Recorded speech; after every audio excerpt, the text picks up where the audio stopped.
Buletin Didik 4 Disember bersama saya Zati Zubir. Assalamualaikum dan salam hormat.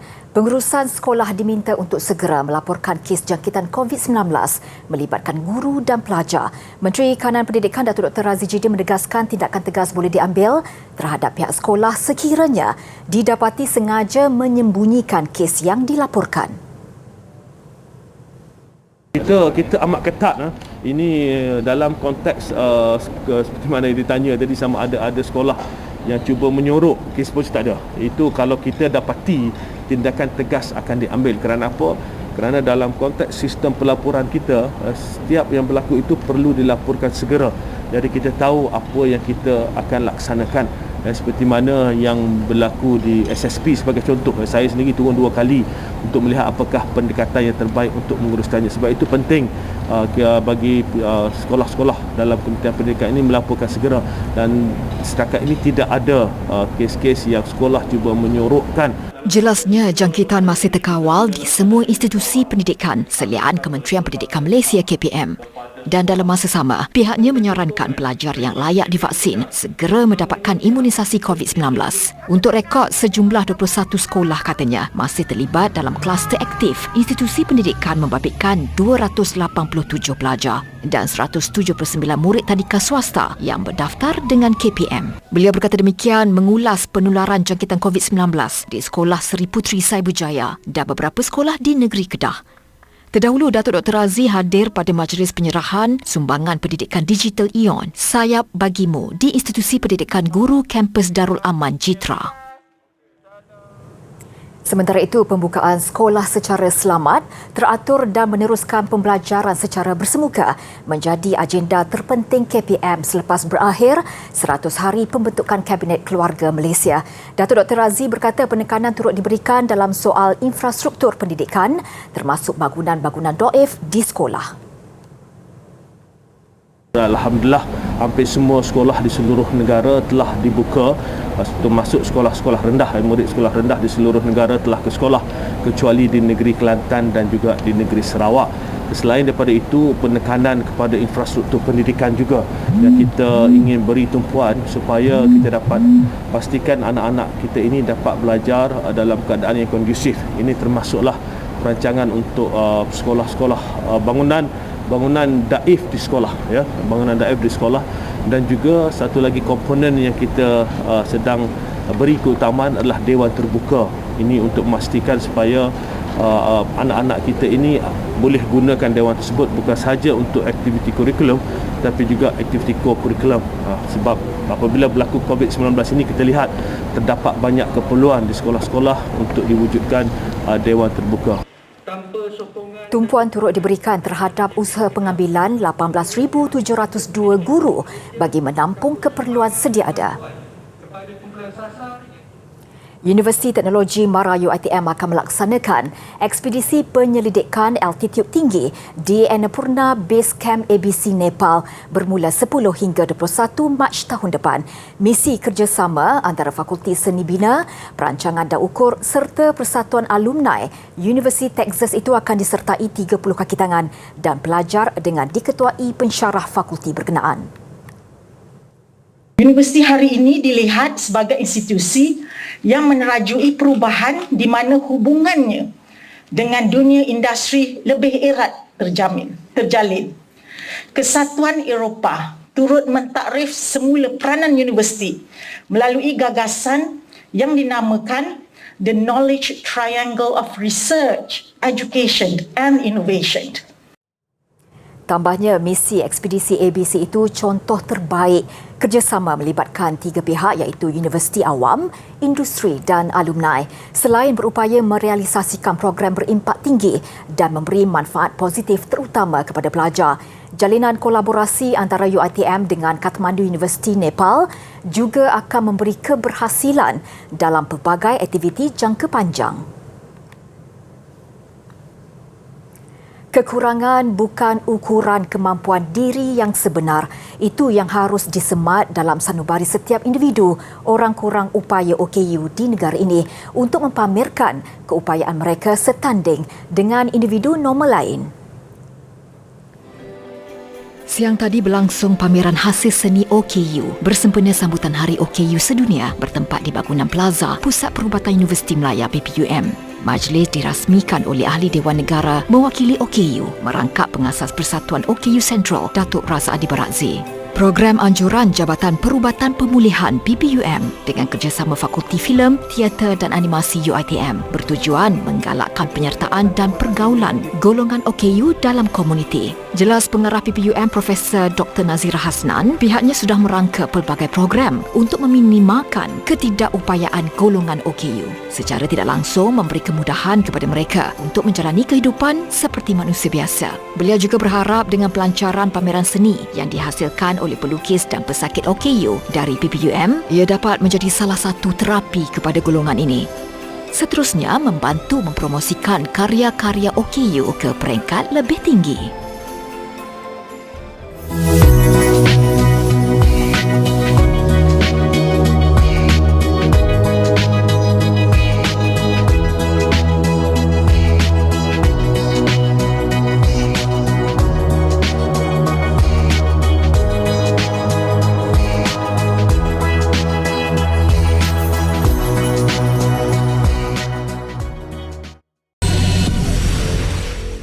Bersu kembali, pengesanan terhadap kes pertama Omicron di negara ini mendapati tiada kontak rapat baharu dikesan menerusi pesawat sama dinaiki pelajar berusia 19 tahun terbabit yang mempunyai rekod perjalanan dari Afrika Selatan. Menteri Kesihatan Khairi Jamaluddin berkata hasil siasatan premis dikunjungi pelajar itu di KLIA juga hanya dikategorikan sebagai kontak casual. Confirm negative PCR. Tapi kita nak buat siasatan sikit lah sebab the case index ni dia buat pre-departure testing, dia buat on-arrival testing, so kita tak tahu dia dijangkiti di mana dan CT value dia agak tinggi. Maksudnya dia kalau CT value dia dah menghampiri 30.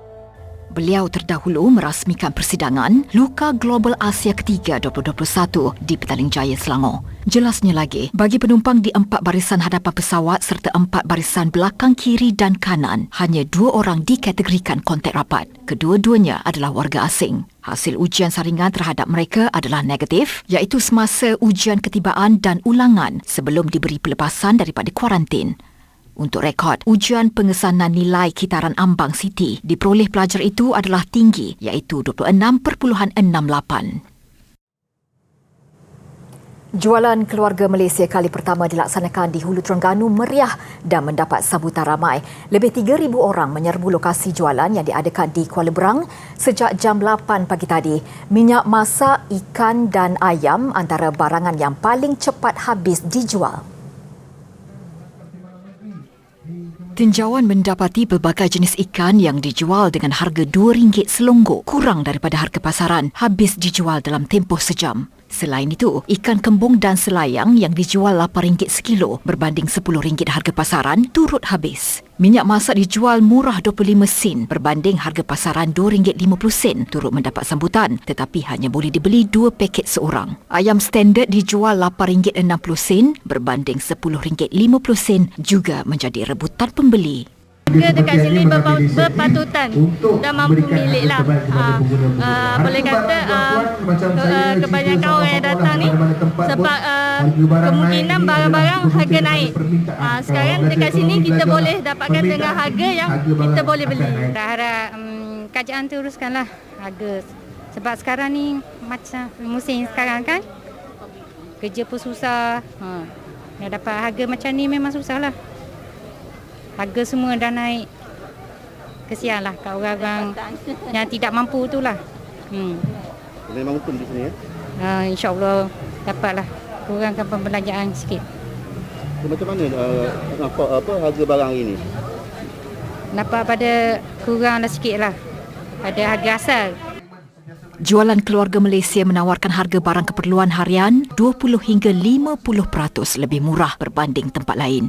Sekaligus dapat membantu rakyat berdepan kenaikan harga barang dan jualan keluarga Malaysia itu akan diteruskan sehingga isu terbabit selesai. Kampung Batu Putih di Kinabatangan, Sabah meraih anugerah Perkampungan Pelancongan Terbaik Dunia. Ia julung kali diperkenalkan oleh Pertubuhan Pelancongan Dunia, Pertubuhan Bangsa-Bangsa Bersatu UNWTO di Madrid, Spanyol. Menteri Pelancongan, Seni dan Budaya Datuk Seri Nancy Shukri dan Pengerusi Koperasi Iko Pelancongan Komuniti Batu Putih Abdul Sanih Nasri menerima anugerah pencapaian antarabangsa Kampung Batu Putih itu daripada Setiausaha Agung UNWTO Zurab Polo Likashvili. Kementerian Pelancongan, Seni dan Budaya MOTEK dalam kenyataan berkata kejayaan Kampung Batu Putih adalah hasil usaha gigih pihak koperasi komunitinya yang mempunyai 350 ahli dan pemegang saham meliputi penduduk desa, nelayan dan petani yang menceburi ekopelancongan dan inisiatif pemeliharaan alam sekitar. Usaha sama itu yang diketuai Pertubuhan Bukan Kerajaan NGO dikenali sebagai Model Pelancongan Masyarakat Berekologi Mampan Mascot bersama Miso Wale Homestay yang pernah menerima anugerah Inap Desa Terbaik menawarkan pengalaman pelancongan budaya berasaskan komuniti yang tersusun. Nancy menyifatkan Batu Putih adalah model pelancongan luar bandar, eko-pelancongan dan pelancongan yang sentiasa dipromosikan secara meluas. Bergerak selangkah ke dunia digital, Perlis membawa pembaharuan dalam segmen pelancongannya dengan memperkenalkan teknologi realiti virtual di Gua Kelam 2 dibuka kepada umum mulai hari ini. Eksplorasi secara maya itu memberi peluang kepada kumpulan orang kurang upaya OKU dan warga emas terutamanya untuk turut merasai pengalaman ekstrim meneroka masuk ke dalam gua. Projek ini adalah kerjasama Kerajaan Negeri dan Politeknik Tuanku Said Sirajuddin PTSS di Arau sebagai pembangun teknologi itu. Sebagai permulaan, 5 set kepada realiti maya HMD dan 3 bilik khas disediakan kepada pengunjung di bangunan galeri Gua Kelam dan kemasukan pengunjung adalah mengikut sistem penggiliran. Eksplorasi bermula dengan tirai gua dan perjalanan itu memberi pengunjung pengalaman seakan-akan berada di tempat sebenar. Projek ini dibangunkan sekumpulan 12 pensyarah dan ketua-ketua Jabatan PTSS yang mengambil masa hampir 6 bulan untuk menyiapkannya.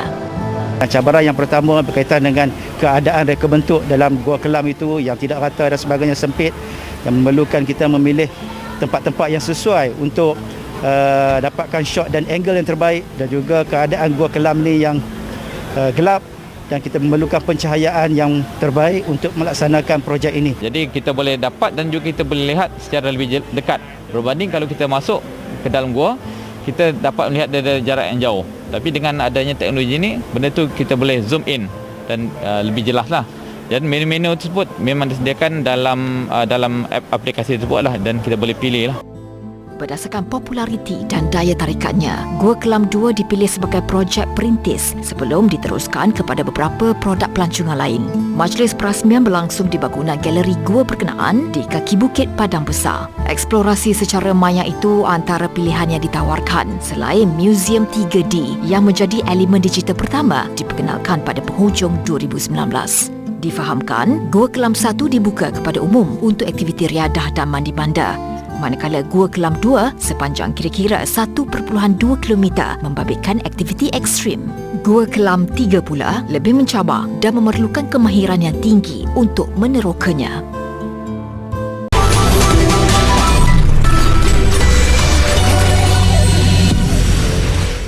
Yayasan Pelajaran Mara YPM menyerahkan sumbangan berjumlah lebih RM101,000 kepada pelajar dari golongan B40 dan asnaf di Parit Sulong, Johor. Sumbangan melalui program CSR pendidikan YPM itu bakal dimanfaatkan 115 pelajar. Dalam majlis yang berlangsung di Dewan Serbaguna Taman Industri Seri Sulong itu, 100 orang pelajar turut menerima bantuan bakul makanan dan bantuan tunai yang jumlah keseluruhannya RM20,000. Pada majlis itu juga turut disampaikan surat tawaran anak angkat YPM bernilai RM15,120 kepada 15 orang pelajar. Ia membabitkan pelajar dari 3 sekolah iaitu Sekolah Menengah Kebangsaan SMK Dato' On, SK Seri Maimun dan SK Seri Medan. Surat tawaran berkenaan diserahkan kepada pengetua sekolah yang terlibat. Mengambil inisiatif di bawah skim bantuan persekolahan SBP, YPM terpanggil untuk memberikan sumbangan kepada pelajar-pelajar B40 yang terkesan dan memerlukan. Skim ini diwujudkan bagi menyediakan bantuan secara on-off, iaitu bantuan berbentuk peralatan, kelengkapan persekolahan, wang tunai dan berperanan dalam memastikan pelajar dari golongan pertengahan dan rendah mendapat perhatian sewajarnya. Sebuah ambulans lama diubah suai kepada kedai gunting rambut bergerak dengan hiasan dalaman yang tampak mewah. Kreativiti itu hasil sentuhan tenaga pengajar dari beberapa institusi Giat Mara di Selangor. Pengurus projek Muhammad Syafiee Muhammad memaklumkan bahawa idea gunting mobile van ini dicetuskan oleh pengarah Giat Mara Selangor Azizan Bidin. Seramai 10 tenaga pengajar melibatkan diri untuk mewakili Selangor dalam pertandingan Custom Car Challenge Giat Mara Malaysia 2021. Tenaga pengajar berkenaan memiliki kepakaran elektrikal, enjin, automotif, hiasan dalaman dan luaran serta dandanan rambut. Gunting mobile van atau kedai gunting rambut bergerak mengambil masa kira-kira 3 bulan untuk disiapkan. Ia mengetengahkan konsep moden klasik yang dilengkapi dengan peralatan canggih dan boleh memuatkan 2 pelanggan dalam satu masa. Proses penjurian masih dijalankan dan dijangka tamat pada 6 Disember sebelum keputusan pemenang diumumkan pada pertengahan bulan ini. Susulan konsert fizikal pertama BTS sejak pandemik yang berlangsung di Los Angeles baru-baru ini, Billboard melaporkan sensasi K-pop itu menjana lebih $33 juta melalui penjualan lebih 200,000 tiket. Ia melalui kehadiran fizikal penonton di stadium dan penstriman langsung secara maya. Menurut Billboard, konsert Permission to Dance on Stage yang berlangsung selama 4 hari bermula 27 November lalu juga siri persembahan terlaris di satu-satu venue dalam tempoh hampir sedekat. Konsert di SoFi Stadium itu juga adalah yang terbesar dalam sejarah penganjuran jelajah muzik di California dan kedua terbesar di Amerika Utara. Di luar Amerika Utara pula, ia adalah yang ke-6 terlaris dalam sejarah Billboard Box Score. Itu pun perbandingannya dengan 5 teratas membabitkan siri konsert yang berlangsung minimum 2 kali ganda lamanya. Lebih manis, BTS adalah artis bukan berbahasa Inggeris pertama dalam sejarah yang meraih lebih $20 juta hanya dalam satu penglibatan. Sebuah pusat beli belah di Dallas mengiktiraf pokok Christmas di premis itu sebagai yang tertinggi di Amerika Syarikat. Pihaknya juga berkongsi video time-lapse proses ia didirikan dan dipasang dengan perhiasan sambutan Christmas. Dengan ketinggian hampir 29 meter, pokok itu memiliki kira-kira 1,700 dahan. Kemuncaknya diletakkan perhiasan bintang setinggi 3 kaki yang dipasang menggunakan kren khas. Ia turut dikelilingi 450,000 lampu LED yang berkelip mengikut rentak muzik. Manakala 10,000 perhiasan lain digantung secara manual. Proses menyiapkan pokok ini mengambil masa 48 jam dengan tenaga kerja 50 orang.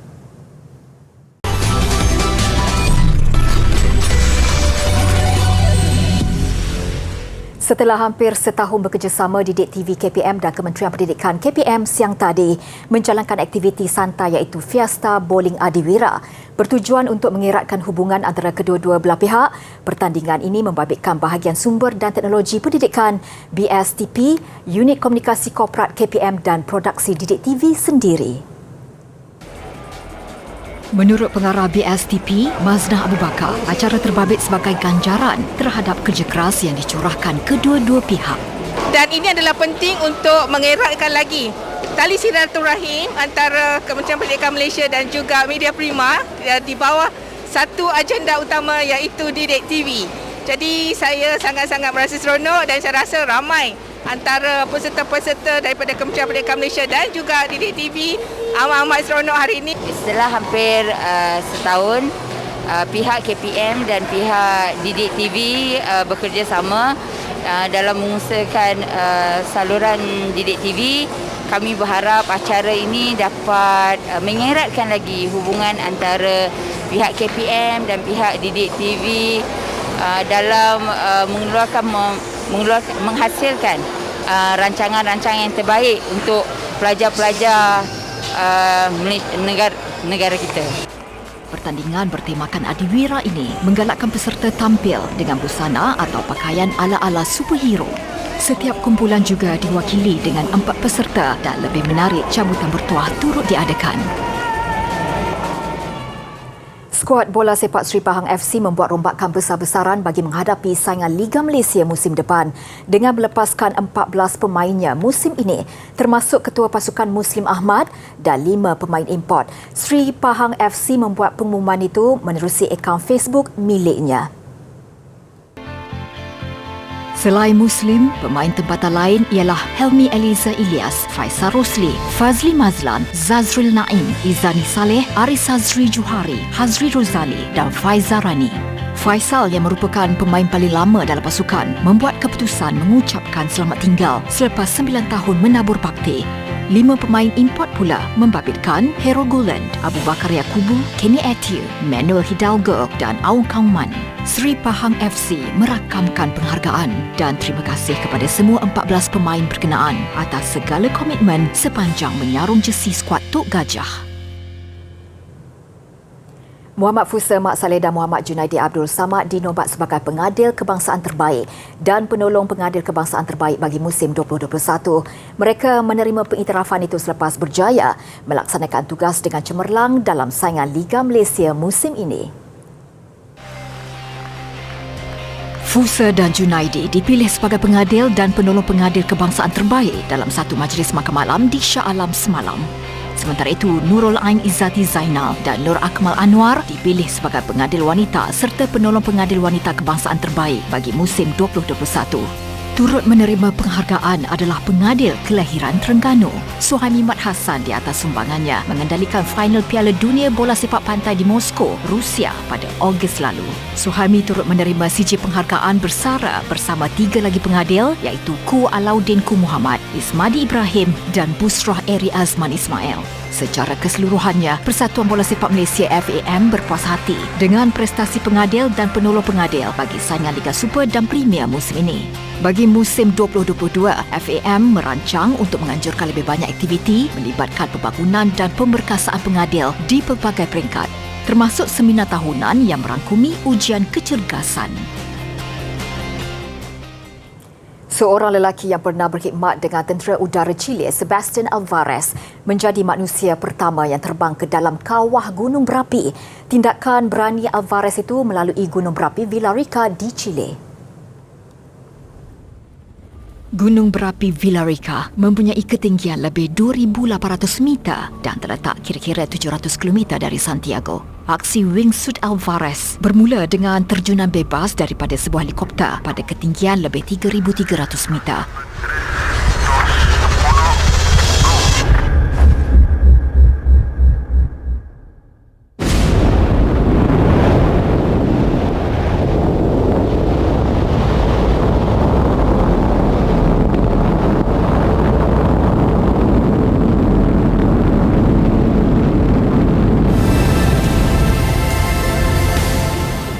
Alvarez merekodkan kelajuan lebih 150 km sejam ketika merentasi gunung berapi Villarrica yang mempunyai kawah selebar 198 meter.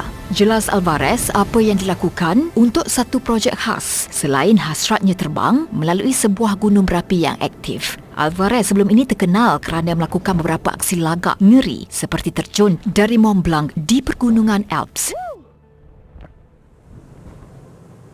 Persembahan cahaya dan visual di Stockholm menjelang majlis penganugerahan hadiah Nobel mengakhiri buletin didik. Dengan itu, saya Zati Zubir. Salam hormat dan jumpa lagi.